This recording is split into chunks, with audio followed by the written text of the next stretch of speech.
So we're going to start with your story. Okay. But I want you to talk about, it was 3 girls, right? Right. I want you to talk about those 3 girls and how you knew them first and how Okay. you got to know them, what your relationship was like, then move to the incident and then talk about how that affected you. Sure. And you can either talk to me or you can talk to the camera or you can talk to anybody in this room. You can look wherever you want. Okay. And whenever you're ready, you can just start telling us your story.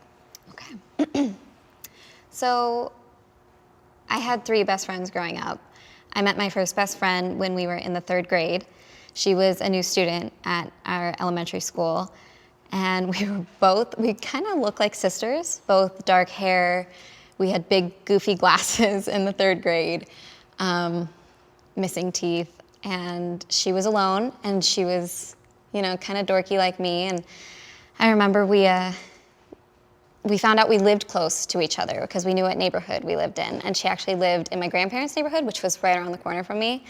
And we hit it off instantly. And we're best friends up until the 5th grade. And we still maintained our friendship, but we actually went to different middle schools, but still hung out all the time because we lived in the same neighborhood. That is when I met my other 2 best friends who hit it off with my first best friend. And those 2 best friends I met in the 6th grade. And they were like the typical preppy girls. They had like these cute little plaid skirts on. They had the short little bob haircuts that flipped out. And it's never how I never dressed like that. So it was kind of like I was just like drawn to their spunkiness. And they seemed just to be like perfect. Like their handwriting was perfect. Their projects were always perfect. And we just ended up being really good friends. The 4 of us would go to Six Flags all the time, and our parents would take us. Our parents got really close, and we all stayed really close. And freshman year, we all reunited back at the same high school. So that was like a dream come true. We were like no longer having to like bounce back and forth between schools. And freshman year, we were terrified, and we were all dorks. We would sit, and that's when Twilight was really big. And we would read Twilight in the girls' dance locker room because we were afraid to go in the cafeteria because it was full of these big, scary seniors. We were like, we'll just have our own book club and read Twilight. And it was amazing because there was no drama. There was nothing but our own little world. And we stayed like that up until the end of our junior year. That's when we kind of all blossomed and started getting recognized by boys. Some of my best friends got boyfriends. We were going to dances and started going to house parties. And senior year, that really just kind of took off. And we were just friends with like the popular group. We always started getting invited to stuff. And so towards the end of senior year, we were pretty much close with anyone. We were still really tight and did our own thing a lot, but we would be more social. I guess that's how I would put it. And a boy I'd always been friends with since middle school took notice in me, and I took notice in him. And the flirting over Facebook and the poking was really big on Facebook, started happening. And we ended up talking one night I think it was about 2 months before high school graduation. And he was really honest with me and said that he liked me, and I liked him too. But he was going out of state for college, and I wasn't going out of state, but I was moving away for college as well. And we just decided that we weren't going to progress with anything romantic. We weren't going to have a romantic relationship because we're 2 months from graduation, and it would just get sticky and cause maybe unnecessary heartbreak. I remember it being just like a really mature conversation for high school, and especially because I never dated in high school. My first boyfriend wasn't until like a couple years after I graduated. So I remember it just being a really good experience, and I think that's just because he was a good friend of mine. And I know he had dated one of the most popular girls in school, if not the most popular girl. And this conversation took place at a house party, and we were outside of the house party. Pretty much all of the senior class was there. And we were outside in the driveway, just leaning up against a car, kind of having this conversation. It's probably like midnight, it's dark out. And I honestly didn't think anything of it. My friends were at the party, everything was fine. And come Monday, my 3 best friends came at me with accusations and just aggressively. And it totally caught me off guard because I didn't hear from them all day Sunday, which was weird. We were always texting or on Facebook Messenger. That was really big.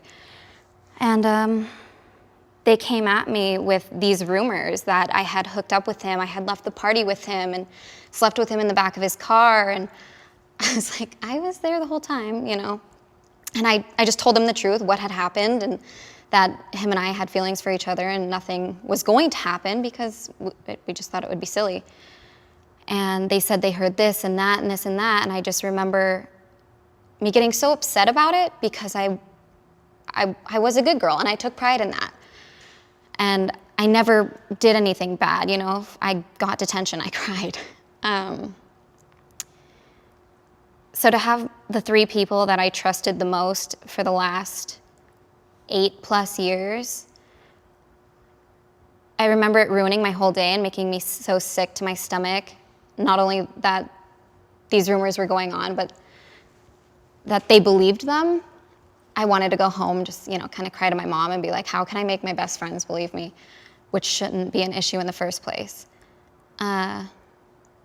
So that day went on. I was pretty upset. When I got home, I remember telling my mom about it. My mom was just like, just over a boy, like, it's gonna blow over. Don't worry about it. You guys are still gonna go on your senior trip, and it's the 3 of them. You know, she named them off, and she's like, you're fine. Well, the rest of that week, I just remember it being hell. Walking through, we didn't have halls, but if, you know, walking through the halls, it would be like we called it senior square, and that was the quad. And between every class, all the seniors would hang out and for 7 minutes and talk to each other. And if I walked through there, I would get slut-shamed and have horrific names called at me. And it was mostly by my best friends, and she was really popular, which happened to be the popular girl, was the boy's ex-girlfriend, which makes total sense. She wanted to get back together with him. Her and I were acquaintances. We weren't ever close, like no sleepovers or anything. But I never thought that she would take it this far over something that had, you know, nothing to do with her in a sense. I mean, I know it's her ex, but it just seems so absurd to me. And is she the one who started putting it online? Yes, yeah. She was the one that Facebooked me first and sent me threats like, if you don't respond to this Facebook message, I'm gonna meet you in dance class or after school. And you know, she threatened to vandalize my car. We had a closed off senior parking lot, but it was easy access for someone to get to. Yeah, she started with private messages, which just slut-shaming me, saying that I ruined her every chance with this boy, getting back together with him, that I was purposely doing this and I wanted to hurt her, and that she just turned it all around on me, saying that I was the bad guy. And my friends jumped on her bandwagon. And that was the part where I couldn't believe it. I would get phone calls from my own best friends, and I would be practically begging them because I was suddenly so isolated, and in the 4 years of high school, 2 months left, eating alone at lunch was so miserable. I was just so humiliated everywhere I went. And yes, that's probably like the most lonely feeling, is sitting alone on a bench and not in the cafeteria where, you know, all of high school you've like worked your way up to the senior table and you take pride in that. Sorry. Oh, of course. This is tough stuff. It's Yeah. totally okay to have all these feelings about this. So it moved on to, they would post subliminal messages on each other's Facebook walls. And, you know, everyone's friends on Facebook with each other that goes to high school, and reading them. I know everyone knows who it's about. It was about me. I knew it. And it was just more slut shaming. And I'm trying to think of a subliminal message that she posted. It was just... What is a subliminal message on Facebook? So when you know how you could post on like happy birthday on someone's wall? Well, the four of them would post like, I hate when girls or I hate when sluts do this. And it was just, they were tiptoeing around the situation. Passive aggressive? Yes, yeah. And they also did that on Twitter. They called it a subtweet, where it's, you're talking about someone, everyone knows who's it's about, you just don't put their name in it. And that happened a lot on Twitter, but because there's no parents on Twitter, at least there wasn't back in high school, they would blatantly tag me in it or use my name. So I think Twitter was the worst, and I ended up just deleting that because I couldn't take it.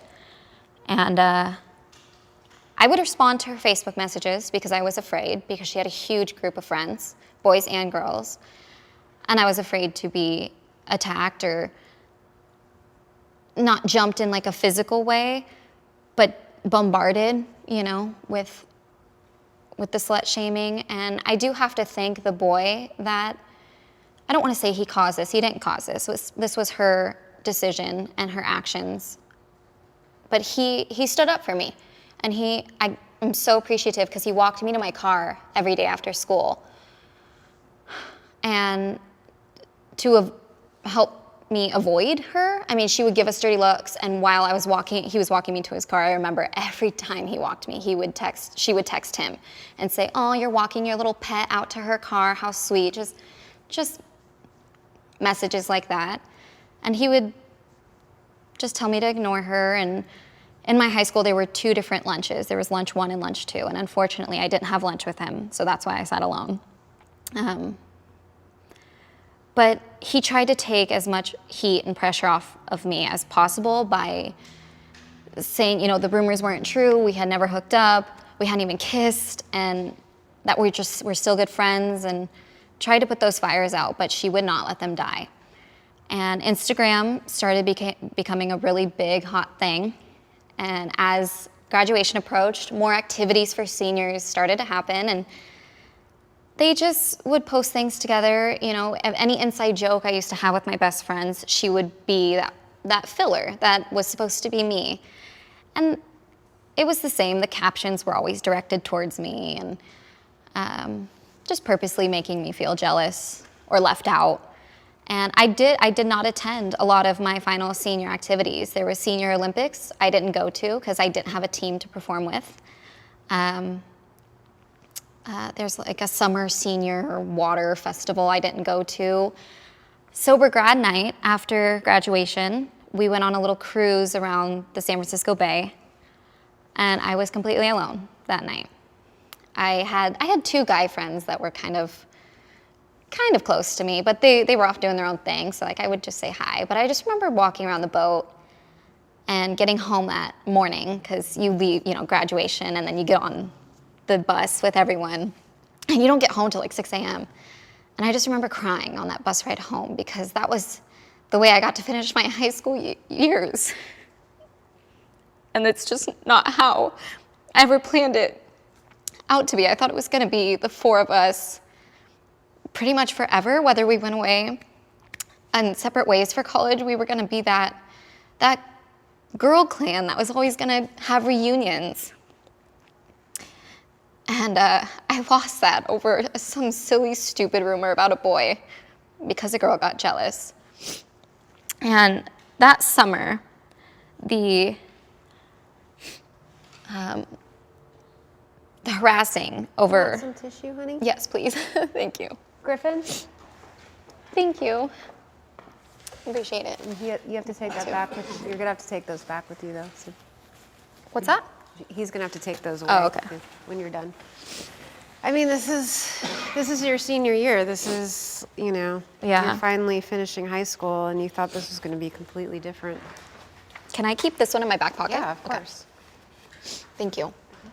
And that was kind of the lowest point, wasn't it? That you were realizing that these friends were not going to be around for the rest of your life. Right. You had continued on with them since junior high even, and now Right. your friendship is just completely over. Can you talk a little bit about like what your lowest point was? Like what was the moment where you were like, oh my God, I cannot deal with this anymore?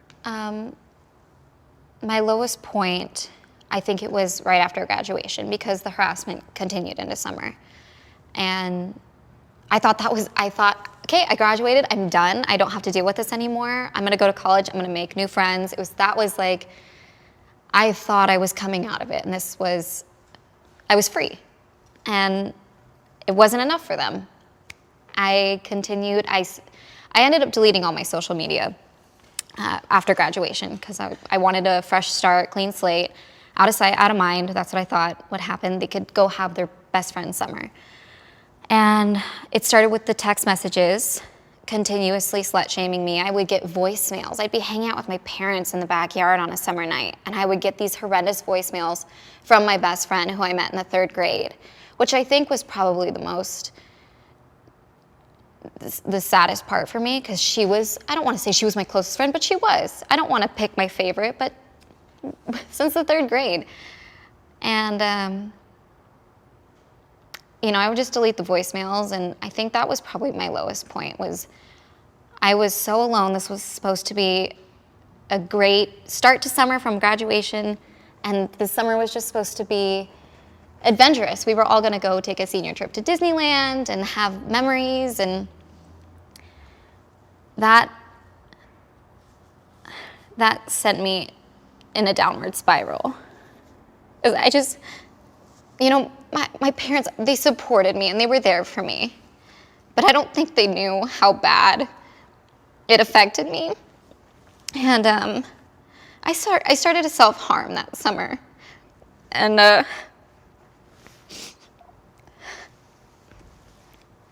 that's what still hurts the most to this day. Cyberbullying doesn't, like, you get over it, you know. As an adult, you're like, I've overcome this. But the fact that they have driven me to believe the insults that they repeatedly said to me, to my face or online, that's what drove me and my self-worth down. And that's what killed me. Because now I know what I'm worth. And I'm like, I should have been able to see that then. And because I had stopped responding and cut them out completely, I had blocked their numbers on my cell phone, they had no way to get to me. One night, they came to my house and vandalized my car, which was so stupid on their end because my best friends know what my dad does for a living, and he sells video surveillance. My whole life I've had video surveillance outside my house. So I woke up one morning and my dad was like, someone did stuff to your car. They had poured bleach on it, ate the paint off my car, and they put watermelon on it too, which I'm like, why would you waste perfectly good watermelon? That was silly to me. I'm like, and I knew exactly who it was, and my dad was like, well, let's just check just to be safe. 4 girls, running around my car. They put soap around my car so I would slip and fall. It stained my driveway. So it was my turn to get a little, like, not revenge, but I reactivated my Facebook, and I put a subliminal message, and I said to the girls who vandalized my car, I did not name names on Facebook, I know who you are because my dad has video surveillance. If you come to my house, we can talk about the damages and you could pay me, or if you don't by tonight, we're calling the cops. And they didn't turn themselves in, so the next day, they cleaned my driveway and my car in front of the police department. And that was the most satisfying part. I mean, I'm still crushed, obviously, because my dad bought me my first car, and I took pride in that car, and I took really good care of that car. So it still sucks that they're gonna go to these lengths just to get negative attention from me and to hurt me. But that was the one justice that I finally was like, oh my goodness. But after they did this and cleaned my driveway, and you would think they would be so humiliated with their parents standing there. And the parents, you know, wrote out this handwritten thing saying, please sign this and say you're not gonna press charges, because the extent of the damage on my car, I could have pressed major charges. And they didn't want me to, because some of them had scholarships to really big colleges. And I didn't press charges. They paid for the damage, and they still had smirks on their face when they said sorry to me. They still were laughing, all 4 of them together in the driveway, with the cop standing right there. And all of our parents, and I mean, their parents were so humiliated. And you know, their excuse was, why did you do this? Well, Brooke said this and this about me, which obviously wasn't true. I haven't had it on my phone. Who am I going to say it to? I have no friends. And one of the moms had the audacity to say to my mom, well, my daughter, I think the excuse was I called one of them a bitch. Well, if I did, it's the truth. So I've been called much worse. But the mom said to my mom, well, at least my daughter didn't call your daughter a bitch. And my mom was like, you don't see my daughter standing on your driveway cleaning yours. So even though it was the lowest point, I did get some justice. It was unnecessary justice. I almost wish it didn't happen because it just, why did it have to go to those lengths? I don't want to say I understand the slut shaming. That's one thing to do that in front of the school, but to continue to follow me, don't you have better things to do with your newfound friends over the summer? So after that, I still heard things that, you know, they were obviously really pissed that they got caught. And it continued, but that was predictable because they were now humiliated over something. And then they all went off to college, and in the fall, that's when I started getting some peace. But I was still alone. And I went into college being scared rather than excited because I didn't know, I don't want to say I didn't know how to make friends, but I almost didn't want to make friends because I didn't want to go through it again. How common do you feel like this is, girl-on-girl bullying, cyberbullying? Extremely common. Extremely common. It's even more common now than it was when I was in high school because my generation is so used to non-face-to-face contact, and everyone is so much tougher behind a keyboard that it's most likely gotten 100% worse, the cyberbullying. Have you since reformed a friend group? Of girls? Mm-hmm. No. I have one best friend who's a girl, and I love her to death. She actually lives in Australia, and she's moving back on June 5th, and I'm so excited to see her. Yeah. Is it hard now to form relationships with girls, do you think, or are you getting over this? Like, what's your process in all of this? It is harder for me to form relationships with girls, and I hate saying that because I don't want to be that girl who is like, oh, I don't get along with girls. I do get along with girls. And I miss my girl nights, you know, having like a spa night or having someone to just, you know, lay in a big t-shirt and watch Mean Girls and eat a box of donuts. Because you can't, you know, I have a lot of gay male friends and they're amazing, but you know, I can't do that all the time with them or ever. But I just think it's ironic that you said Mean Girls after this whole I know, story. I know, and I could quote that whole movie too. Oh my God, so crazy. So thank you for sharing all of that. Yeah.